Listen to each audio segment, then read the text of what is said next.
வணக்கம் வணக்கம் வணக்கம் நண்பர்களே. செந்தில் பாலாஜி மனைவிக்கு சோதனை மேல் சோதனை. என்ன அப்படின்னு பார்க்கும்போது, தன்னோட கணவரை மீட்டெடுக்கணும் அப்படின்றதுக்காக செந்தில் பாலாஜி மனைவி ஏறாத கோயில் இல்லை, ஏறாத கோயில் நீதிமன்ற வாசல் இல்லை, எல்லா பக்கமும் பார்த்திங்கன்னா தன்னோட மனுக்களை வைத்து செந்தில் பாலாஜி அவர்களை வெளியெடுக்கணும், ஜாமீனில் வெளியெடுக்கணும், மருத்துவமனைக்கு மாற்றணும், அறுவை சிகிச்சை செய்யணும், அவர் மேலே வீண் பழி சுமத்துறாங்க அப்படின்ற மாதிரி எல்லா சர்ச்சைகளிலும் பார்த்திங்கன்னா ஈடுபட்டு செந்தில் பாலாஜி அவர்களை பார்த்திங்கன்னா மீட்டெடுக்க போராடி கொண்டுட்ருக்காங்க. அப்படி இருந்துமே செந்தில் பாலாஜிக்கு பார்த்திங்கன்னா ஜாமீன் கிடைக்கல. அவர் அரசு மருத்துவமனையிலேருந்து காவேரி மருத்துவமனைக்கு மாற்ற சொல்லி வேண்டுகோள் விடுத்தாங்க. அந்த கோரிக்கை நிறைவேற்றப்பட்டது. இருந்தாலும் ஜாமீன் மனு பார்த்திங்கன்னா ரத்து செஞ்சுருக்கிறாங்க.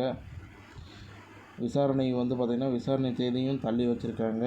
ஸோ பார்த்திங்கன்னா செந்தில் பாலாஜி அவர்களை விசாரிப்பதில் தாமதம் அப்படின்ற மாதிரி தெரியுது. ஸோ இந்த தாமதத்தினால் பார்த்திங்கன்னா செந்தில் பாலாஜியின் உடல்நிலை பார்த்திங்கன்னா சீராக குணமடைகிறதுக்கு வாய்ப்புகள் இருக்குது. இருந்தும் செந்தில் பாலாஜி அவர்கள் பார்த்திங்கன்னா விடுவிக்கப்படுவாரான்னு கேட்டிங்கன்னா விடுவிக்கப்படுவதில் வாய்ப்புகள் கம்மி.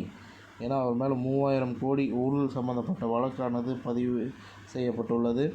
அந்த வழக்கு நிரூபிக்கப்பட்டால் செந்தில் பாலாஜி அவர்கள் சிறைக்கு செல்வார், அல்லது செந்தில் பாலாஜி அவர்கள் பார்த்திங்கன்னா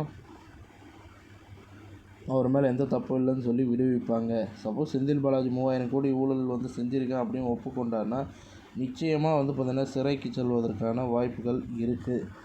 அது கூடிய சீக்கிரமாக நடக்கிறதுக்கான வாய்ப்புகள் இருக்குது. செந்தில் பாலாஜி அவர்கள் கடந்த ஆட்சியில் அதிமுகவில் இருந்தப்போ போக்குவரத்து துறையில் வேலை வாங்கி தரேன் அப்படின்னு சொல்லி பண மோசடி வழக்கில் சிக்கியிருக்கிறாரு.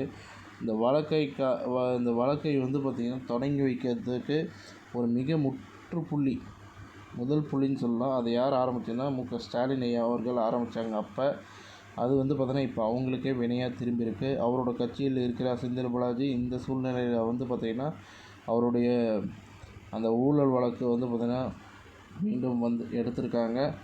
ஸோ எதிர்பார்க்கலாம் செந்தில் பாலாஜி அவர்கள் கூடிய சீக்கிரம் அவரை அரெஸ்ட் பண்ணுவாங்களா இல்லை என்ன பண்ண போகிறாங்கன்றதை பொறுத்து பார்ப்போம். இந்த தகவல் பிடிச்சிருந்தால் லைக் பண்ணுங்கள், ஷேர் பண்ணுங்கள். நன்றி, வணக்கம்.